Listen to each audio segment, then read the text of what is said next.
জাতীয় নির্বাচন ঘনিয়ে আসায় জমে উঠেছে প্রচারণা, আর সেই প্রচারণার বড় একটা অংশ দখল করেছে নির্বাচনী পোস্টার। রাজধানীর রাস্তা, গলি, এমনকি বাড়ির দেয়ালেও এখন ভর্তি এসব পোস্টারে। এতে শুধু শহরের সৌন্দর্য নষ্ট হচ্ছে না, ক্ষতি হচ্ছে পরিবেশেরও। সাধারণ মানুষ বলছেন, রাস্তাঘাট সব পোস্টারে ভর্তি, দেখতে খুব খারাপ লাগে। আইন করে এসব নিয়ন্ত্রণ করা উচিত, কিন্তু প্রয়োগ নেই বলে এমনটা হচ্ছে। নির্বাচন আসার পূর্বেই দেখা যায় আমাদের রাজধানী বা সারা বাংলাদেশেই ব্যানার ফেস্টুনে রাস্তাঘাট ভরে যায়, বাড়িঘর, দেয়াল, এগুলা পরিবেশ নষ্ট করে। আমার মনে হয় নির্বাচন কমিশনের উচিত এগুলাকে শক্ত হাতে প্রতিহত করা এবং কঠোর আইন প্রয়োগ করা। পোস্টার লাগালে পরিবেশের জন্য, এটা তো সৌন্দর্যের জন্য ক্ষতিকর। তো যারা লাগায় তাদেরও সচেতন হওয়া উচিত, আর লাগালেও যেন এটা পরিষ্কার পরিচ্ছন্ন করে রাখে, আবার নির্দিষ্ট টাইমে যেন এটা খুলে ফেলে। এটা করাই ভালো মনে হয়। এই বিষয়ে আসলে সবাইকে সচেতন হওয়া উচিত। কারণ এতে করে যেমন বিভিন্নভাবে পোস্টারগুলি বিভিন্ন ভবনকে ডেকে দিচ্ছে, অযথা খরচ, তারপর এইগুলো তো যেমন মানুষের শ্রম যাচ্ছে, তারপরে সিটি কর্পোরেশন পরিষ্কার করতে গিয়ে এগুলি আবার নতুন করে অতিরিক্ত একটা কস্টিং হচ্ছে।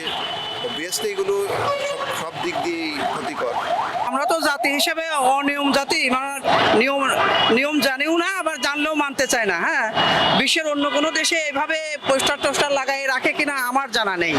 হ্যাঁ, আর এটা তো দেখতে খুব বিশ্রী লাগছে। তো আবার দেখেনি যে আমাদের সুন্দর মেট্রোরের যে ইয়েগুলো, হ্যাঁ, সেখানে অনেক জায়গায় পোস্টারগুলো লাগানো আছে, আর এগুলো অ্যাভয়েড করা উচিত এবং সরকারকে এ ব্যাপারে পদক্ষেপ নেওয়া উচিত। আইন অনুযায়ী অনাকাঙ্ক্ষিত স্থানে পোস্টার লাগানো নিষিদ্ধ থাকলেও বাস্তবে তার কোনো প্রভাব নেই। অবশ্যই আমাদের যে সৌন্দর্য অবকাঠামোগুলো অবশ্যই নষ্ট হচ্ছে। এখানে তো এগুলো দেওয়ার কোনো মানে হয় না। যেখানে এখানে মূলত আপনার সৌন্দর্যর যে দিকটা, এটা তো দেখা যাচ্ছে না। পিছনে যে এখন ঢাকা ব্যাংক দেখুন, দেখতে গেলে এটার এই বিলবোর্ডের কারণে অনেক জায়গায় নিচে থেকে যদি একটা পথচারী যেতে চায়, সে দেখতেই তো পাবে না যেখানে ব্যাংকটা আছে বা পিছনে কোনো বিল্ডিং আছে কিনা। এটাতে তো আমাদের সৌন্দর্যটা নষ্ট হয়ে যাচ্ছে। না, আমার জানা মতে নাই।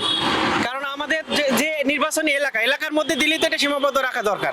যে এলাকায়, সেই এলাকায় তো আমরা জানতেছি যে আমাদের প্রার্থী এমন, যে প্রার্থীটা ভোটে মানে তাদের তো নিজস্ব একটা করে দেওয়া হয়েছে, তো তার এলাকার মধ্যে সীমাবদ্ধ রাখাটাই দরকার। বাইরে এভাবে ছড়িয়ে ছিটে দেওয়ার কোনো প্রয়োজন হয়নি। এই যে আমাদের বাংলাদেশের কালচারে এটা বেশিরভাগ দেখা যাচ্ছে, বিশেষ করে শহরের সৌন্দর্য নষ্ট করছে। আমাদের শহরের সৌন্দর্যটা যেটা, এটা নষ্ট করছে এই পোস্টারগুলো, পেস্টেনগুলো, কালচারগুলো শহরের পরিবেশটা বিশেষ করে নষ্ট করছে।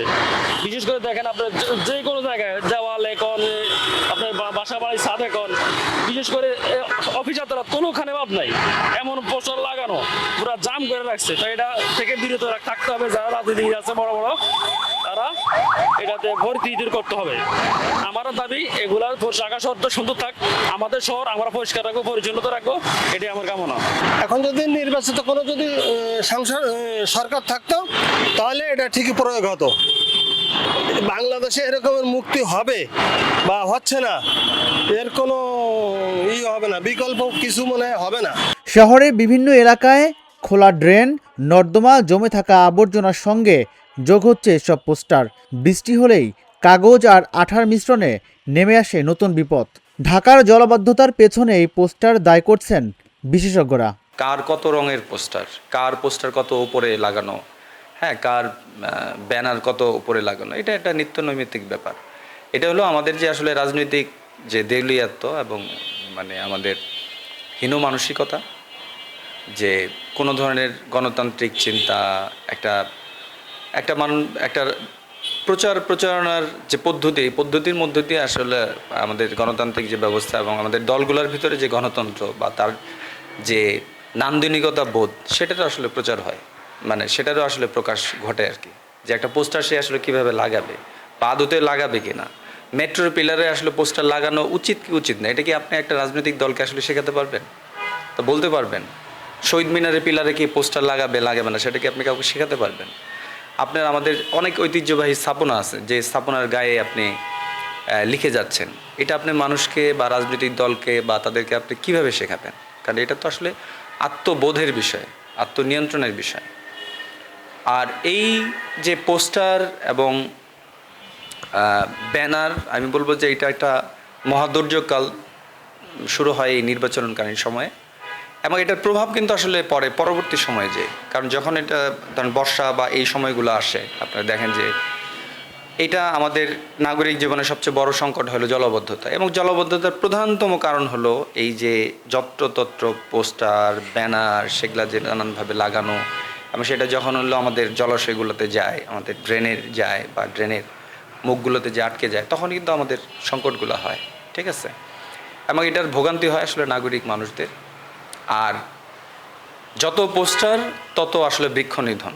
পোস্টার মানে কাগজ দিয়ে পোস্টার তৈরি হয়। এখন আপনি দলগুলা যত বেশি পোস্টার ছাপাবে লাগাবে, তার মানে ধরেই নিতে হবে যে সে তত বেশি আসলে বৃক্ষ কর্তন করতেছে, গাছের পাতা ধ্বংস করতেছে আর কি। এই পত্রিকার পাতা মানে তো আলটিমেটলি পত্রিকার পাতা না, এটা হলো গাছের পাতা, এটার বৃক্ষের একটা অংশ আর কি।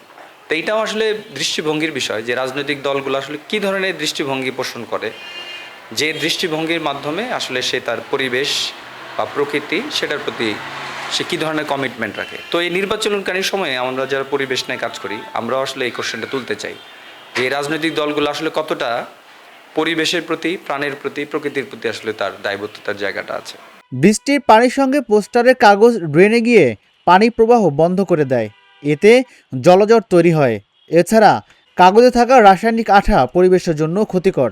সৌন্দর্য নষ্ট, এটা তো আপনারা দেখতেই পাচ্ছেন যে আপনি যেদিকে তাকাবেন, আমার মনে হয় যে আমরা যেখানে দাঁড়িয়ে কথা বলছি এখান থেকে তাকালেও আপনি দেখতে পাবেন যে কোথাও না কোথাও ব্যানার টাঙানো, কোথাও না কোথাও পোস্টার টাঙানো। এটা তো বললাম যে এটা নান্দনিকতা বোঝার জন্য তো আসলে মানে একটা দৃষ্টিভঙ্গি প্রয়োজন। সেটা আমাদের দল হোক, এটা শুধু রাজনৈতিক দলের ক্ষেত্রে বলবো না, সরি, আমাদের ঢাকা শহরের যে কোনো কর্পোরেটস হোক, সবচেয়ে বেশি প্রচারণা সারা দেশে সারা বছর কারা করে? কোচিং সেন্টারগুলো, এই কোচিং সেন্টার, ওই কোচিং সেন্টার, হ্যাঁ, এই কোম্পানি, তার লিফলেট। আপনি শুক্রবারের নামাজের পরে দেখবেন যে প্রত্যেকটা মসজিদের সামনে লক্ষ লক্ষ লিফলেট পড়ে আছে, এবং এরা এই কোম্পানিগুলা, এই প্রতিষ্ঠানগুলো তারা এটা করে। তাহলে তাদের উপরও কিন্তু আসলে দৃষ্টিটা দেওয়া খুব জরুরি আর কি। আর এই প্রচারণার কারণে স্বাভাবিক, এটা শুধু সৌন্দর্য চেয়েও অনেক গুরুত্বপূর্ণ বিষয় হলো যে আমাদের প্রকৃতির, আমাদের প্রাণের যতটা ক্ষতি হচ্ছে বা আমাদের নাগরিক জীবনের কতটা ক্ষতি হচ্ছে। আপনি আপনার ছেলে মেয়েদের নিয়ে রাস্তায় হাঁটতে পারবেন না, এত নোংরা আবর্জনা। এবং বেসিক্যালি এটা হলো এই প্রচার মাধ্যমের যে জিনিসগুলো আছে আর কি, সেটা লিফলেট হোক, পোস্টার হোক বা যাই কিছু হোক না। সরকার থেকে নিশ্চয়ই কোনো নীতিমালা আছে বা কোনো নির্দেশনা আছে যে তোমরা পোস্টার এভাবে লাগাবা, কিন্তু সেটা কেন মানছে না বাংলাদেশের মানুষ? এটা আমি বললাম যে আমাদের দেশের মানুষ শুধু না, আমাদের দেশের যে প্রতিষ্ঠানগুলো আছে, এই প্রতিষ্ঠানগুলোও কিন্তু আইন না মানার যে প্রবণতা, সেই প্রবণতা ভয়াবহ। এবং আইন না মানলে যে আসলে কিছু হয় না, এটা কিন্তু তারা জানে, যে কারণে তারা আইন মানে না। অবশ্যই আমাদের দেশে দেয়াল লিখন এবং পোস্টারিংয়ের একটা কিন্তু আইন আছে, 2012 সালে একটা আইন করা হয়েছে। এবং আপনি কোনো একটা অঞ্চলে কোনো একটা সরকারি প্রতিষ্ঠান বা কোথায় আপনি এই মানে ওয়ালিং করতে পারবেন বা পোস্টার লাগাতে পারবেন, সেটা কিন্তু সুনির্দিষ্ট করে বলা আছে, কিন্তু এটা কেউই আসলে ফলো করে না, কারণ ফলো করার প্রয়োজনীয়তা নাই। এবং ধরেন যে ইলেকশনের আগে এসে হয়তো সিটি কর্পোরেশন এক ধরনের উদ্যোগ নিচ্ছে বা তারা বলছে তারা জরিমানা করবে, তারা বিভিন্ন জায়গায় কিছু জায়গায় আমি শুনতে পাচ্ছি যে তারা উচ্ছেদ করছে, ব্যানারগুলো তুলে নিয়ে যাচ্ছে।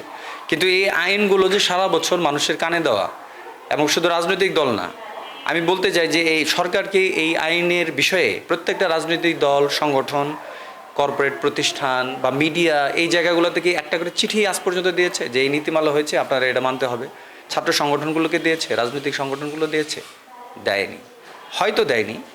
এবং আমার জানা মতে, আমি কিছু সংগঠনের সাথে যুক্ত, আমি এটা বলতে পারি, যেমন আমিও একটা সংগঠনের প্রতিনিধিত্ব করি, আমাকে তো এই চিঠি দেওয়া হয় নাই, বা এখানে বাপা বা আদার্স যে পরিবেশবাদী সংগঠনগুলো আছে তাদেরও দেওয়া হয় নাই। তাহলে এই আইন রয়েছে, কিন্তু আইনের আসলে বাস্তব যে প্রয়োগ এবং সেটার যে প্রচার, সেটা আসলে নাই। এবং এটার প্রধান সংকট হলো যে আসলে আমাদের জাতিগতভাবে আমাদের যে মানে মনস্তাত্ত্বিক অবস্থান, সেই অবস্থানটা, কারণ আমরা পরিবেশ বা প্রকৃতি বা পরিবেশ রক্ষায় বিষয়গুলোকে একদমই ভিন্নভাবে দেখি আর কি এখন পর্যন্ত। এটা আসলে আমাদের পরিবেশের জন্য কতটা হুমকি, বিশেষ করে নির্বাচনের সময় যে অতিরিক্ত পোস্টার লাগানো হয়, এটা আমাদের পরিবেশের জন্য কতটা হুমকি? এটা তো ভয়াবহ রকম হুমকি। আমি এর আগেও বললাম যে আপনি যখন একটা পোস্টার ছাপাচ্ছেন, ধরেন 17-22 ইঞ্চির একটা পোস্টার, আপনার সেই কাগজ আপনি যত ব্যবহার করেন, প্লাস্টিক যেমন আমরা বলি প্লাস্টিক, সিঙ্গেল ইউজ প্লাস্টিক আমরা বন্ধ করতেছি বা এটা রিডিউস করতে বলতেছি, রিইউজ করতে বলছি, ওই পোস্টার কিন্তু আর রিইউজ হয় না। এই পোস্টার আপনি ছাপাচ্ছেন মানে আপনি অনেক বেশি গাছকে হত্যা করার পারমিশন আপনি দিচ্ছেন, কারণ ওই গাছ থেকেই আপনার কাগজ হয়, আপনার মণ্ড হয়, এটা হয়। এবং ওই পোস্টার যখন আপনি লাগালেন, এটা তো ওয়ান টাইম ইউজ।